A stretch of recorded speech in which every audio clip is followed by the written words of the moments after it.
మీ అందమైన ప్రయాణం ప్రారంభించండి. 39 మీరు తల్లిదండ్రి అవ్వాలనే కలలను సాకారం చేయడానికి సహాయపడుతుంది.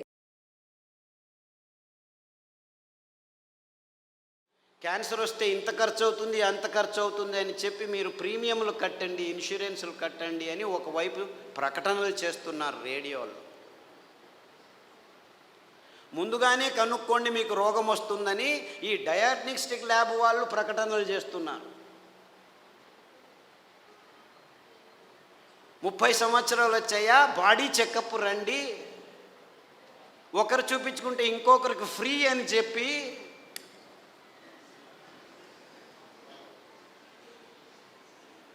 అంటే మీ భయాన్ని అమ్ముకునే ఈ భయంకరమైన సమాజాన్ని మనం నిర్మిస్తున్నామని మనకి ఎవ్వరికీ తలకుపోవట్లేదు. దేవుడిచ్చింది అద్భుతమైన వైవిధ్యమయ పదార్థాలన్నింటినీ. దీనికి కారణం వాళ్ళు కాదు, నేను వాళ్ళని తిట్టడమే లేదు, అంతా మనం చేసుకున్న బుద్ధిమాంద్య పనులే. వాళ్ళు ఇస్తున్న కాఫీలు, వాళ్ళు ఇస్తున్న టీలు, వాళ్ళు ఇస్తున్న పాలు, వాళ్ళు ఇస్తున్న చక్కెర, వాళ్ళు ఇస్తున్న గోధుమ, వాళ్ళు ఇస్తున్న వరి బియ్యం, వాళ్ళు ఇస్తున్న సండే యా మండే కావో అండే అని చెప్పి తెందుల్కర్ వచ్చి జాహీరాతు. పెప్సీ తాగండి అని అమీర్ ఖాను, కోక్ తాకండి అని షారుఖ్ ఖాన్. తప్పు, ఆపోజిట్. అమీర్ ఖాన్ కోకు, ఈవిడు పెప్సీ. నేను పైనుంచి వస్తాను సల్మాన్ ఖాన్ థమ్సప్ అని వస్తే వాళ్ళు 100 mlలో 45 గ్రాములు చక్కెర అమ్ముతున్నారని ఎవరికీ అర్థం కావట్లేదు. వేల కోట్ల రూపాయలు ఖర్చు పెట్టి డ్యాములు కట్టి నీళ్లను పోగు చేసి చివరికి పెంచేదేమిట్రా మనం అంటే ఈ చెరుకు నుంచి వచ్చే చక్కెర తింటే 1 గ్రాము తింటే మీ రోగ నిరోధక శక్తి 6 నెలలు మాయమైపోతుంది. డెంగ్యూ రావచ్చు, పంగు రావచ్చు, H5N1, H1N1, డెంగ్యూ, పింగు, జింక, పుంక, నీపా, ఏనేనో పేర్లు, అంతా అర్థం కాని పేర్లని పెట్టుకొని నీపా గబ్బిలాల నుంచి వచ్చింది, గబ్బిలాన్ని చంపండిరా. డెంగ్యూ దోమల్ని చంపండిరా.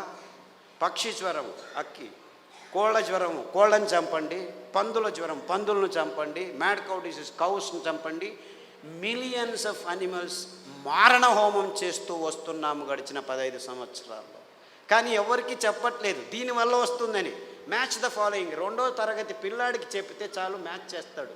కోళ్ళ జ్వరం కోళ్ళ నుంచి వస్తుంది, పందుల జ్వరం పందుల నుంచి వస్తుంది, మ్యాడ్ కౌ డిసీజ్ కౌస్ నుంచి. అయినా అదే మాంసము తినండి, ప్రోటీన్లు కావాలి మీకు.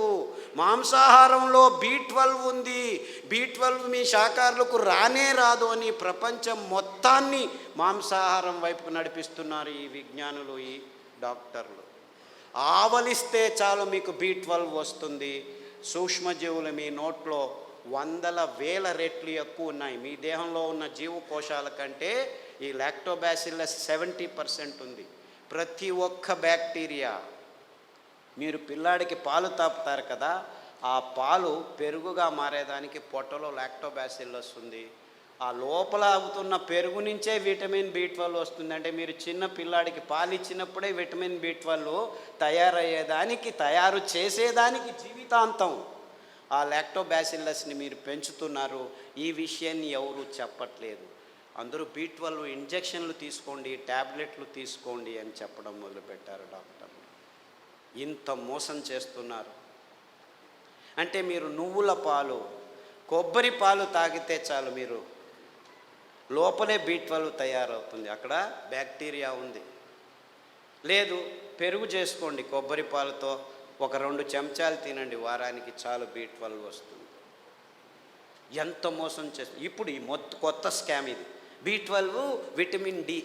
అందరూ సాఫ్ట్వేర్ వాళ్ళందరూ లోపల 6 గంటలకు పోయి 12 గంటల వరకు కూర్చొని ఉన్నారు. వేల మంది లక్షల మంది. వాళ్లకు సూర్యుడు దొరకకుండా విటమిన్ D తక్కువ అవుతుంది, లోపల కొలెస్ట్రాల్ విటమిన్ Dగా మారుతుంది. అది జరగట్లేదు కాబట్టి విటమిన్ T ట్యాబ్లెట్ రెడీ చేసాం, తీసుకోండి అందరూ. ఏం చెప్తే ఓరా వెధవా వెళ్ళి 1 గంట సేపు ఎండలో ఉండరా అంటే చెప్తే చాలు కదా. లేదు, ఇంకా సులభం.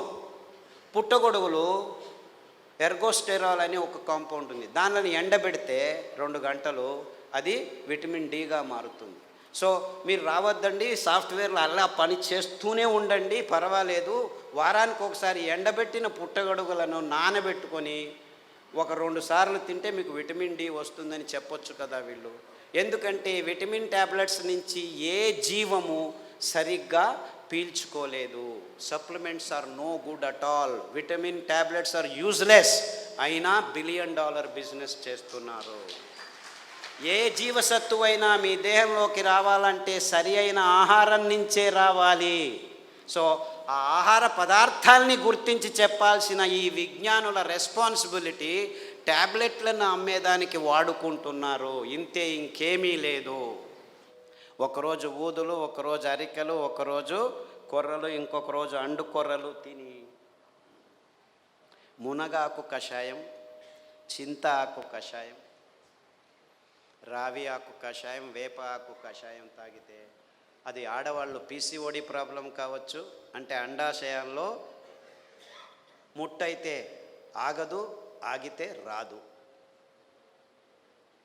ఇలాంటి సన్నివేశమైన వీర్యకణాలు లేక మగవాళ్ళకి ఇప్పుడు ఆడవాళ్ళతో సంభోగం చేయాలంటే శీఘ్రస్ఖలనాలు, అదంతకదే లింగం ఆగిపోవటం, సన్నగా అయిపోవటం, రక్త ప్రసారం జరగకపోవటం, ఇలాంటి ప్రాబ్లమ్స్. Viagra $1 billion business. అదే సాక్ష్యం. నేనేమి కట్టుకథలు చెప్పట్లేదు. ప్రపంచమంతా, మన దేశం ఒక్కటే కాదు.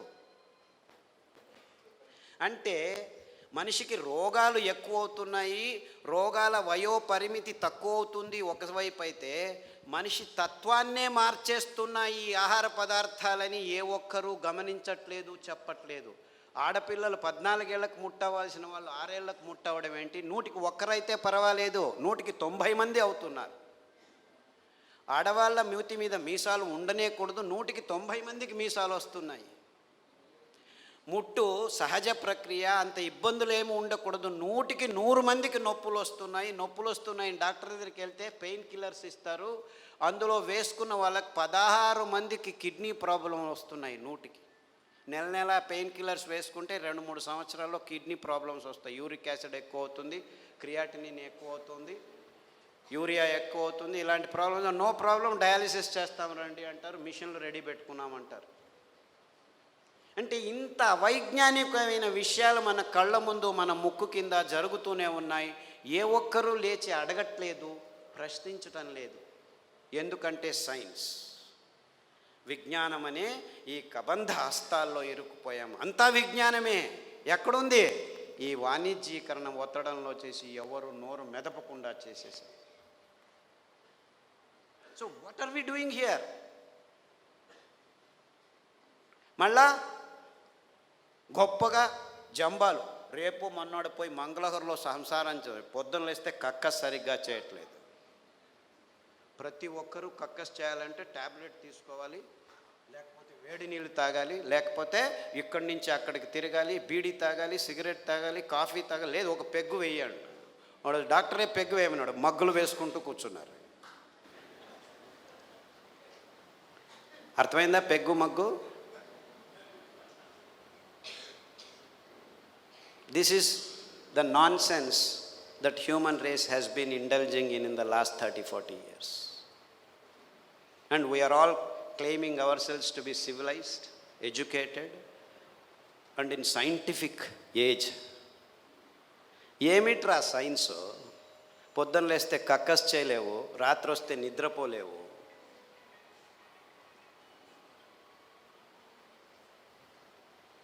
Wear is your science? మళ్ళా నిద్ర రావట్లేదు, మనిషి యోగా చేస్తాను, కూర్చొని యోగా అని కూడా.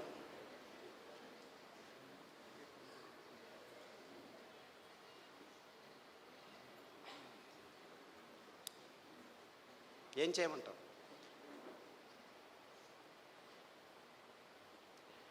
యోగా చేసి నిద్ర రావట్లేదు, ట్యాబ్లెట్ వేసుకున్నా నిద్ర రావట్లేదు.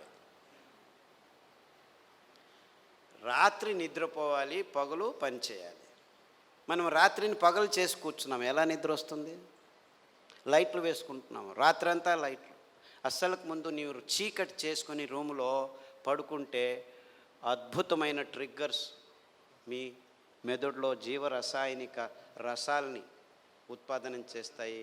నిజమైన నిద్ర వస్తుంది, గాఢ నిద్ర వస్తుంది. అతి అద్భుతమైన నిద్ర మీ దేహానికి తడితే మీలో రోగనిరోధక శక్తి ఎక్కువ అవుతుంది. అంటే ఈ మధ్య ప్రపంచంలో మానవ జాతి సరి అయిన నిద్రపోవట్లేదు.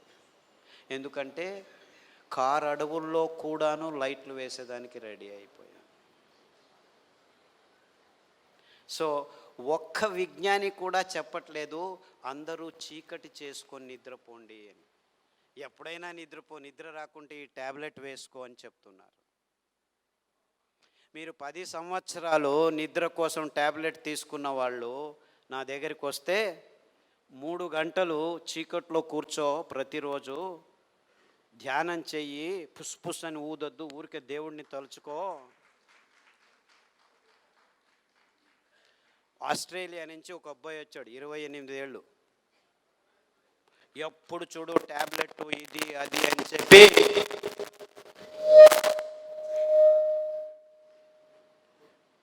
నరాలు వణుకుతూ నిద్ర లేక, నిద్రకు ట్యాబ్లెట్లు తీసుకుంటే నిద్ర రాక, చివరకు భోజనం చేసేదానికి వేళ్ళు వంగక అతి భయంకరమైన స్థితిలో వచ్చాడు. నిద్రపోయి 30 రోజులైంది. ఇలా కళ్ళు ఇలా అయిపోయాడు. వాళ్ళ అమ్మ నాన్న ఎంతో బాధపడుతూ ఇలా అయిపోయాడు, ఆస్ట్రేలియాకి తీసుకెళ్ళాము, అమెరికాకి తీసుకెళ్ళాము, అన్ని మందులు ఇచ్చాము, ఏమీ కావట్లేదు. అరికలో రాత్రి నానబెట్టి ఉదయం నానబెట్టి రాత్రి, ఉదయం వండిన గంజి రాత్రి వండిన గంజి ఉదయం తాగిపించండి. దానికి తోడు చన్న సాంబారు ఉల్లిపాయలు, ఎర్రగడ్డలు దంచి మజ్జిగలో వేసి ఆ మజ్జిగ తాగించండి. చీకటి గది చేసేసి బాగా గంజి తాగిపించి వాడిని లోపలికి వేసేసి తలుపు వేసేసి ఇంకా వాడి వైపు చూడకద్దండి అంటే, అయ్యో ఎలా అని చేయండి. 3 గంటల తర్వాత వెళ్ళి చూడండి అని చెప్పాను. అక్కడ బెడ్ కూడా వేయకండి అని చెప్పాను. 3 గంటలు తట్టుకోలేక ఆ తల్లి 1:30 గంటకే మెల్లిగా తలుపు తీసి చూస్తే వాడు బార్లా పడుకొని నిద్రపోయాడు. 3 రోజులు లేవలేదు వాడు. ఫోన్ చేసి లేవటమే లేదు, లేపి గంజి ఏమీ చేయొద్దండి, నిద్రపోనివాడు. 3 రోజులు కాదు 6 రోజులు నిద్రపోయినా ఏమీ ఇబ్బంది లేదు అని చెప్తే 3 రోజుల తర్వాత లేచి కంప్లీట్లీ ఆల్ రైట్, మళ్ళీ ల్యాప్టాప్ తీసుకుంటాను అంటాడు. వేదవా, ఆ ల్యాప్టాప్ నుంచే నీకు ఈ రోగం వచ్చిందిరా.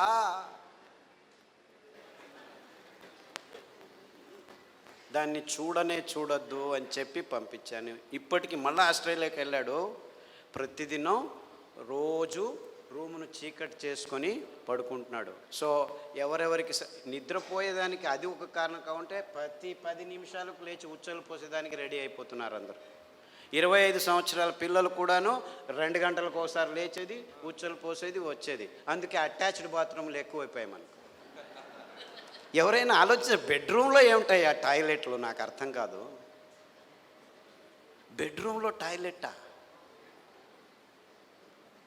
ఎవరైనా ఆలోచిస్తున్నారా? నిద్రపోయే చోట ఏమిటాయా కక్కస్ చేసేది? నాకు అర్థం కాదు. The whole world has not asked this question till today. Attached bathroom ఇల్లు కట్టారా? ఎన్ని అటాచ్డ్ బాత్రూమ్? ప్రతి రూముకు బాత్రూమ్ కట్టారు. అంత కర్మ. అంటే ఒక్కరికి సరిగ్గా ఉచ్చలు పట్టుకునేదానికి శక్తి లేదనమాట. ఉచ్చలు వెంటనే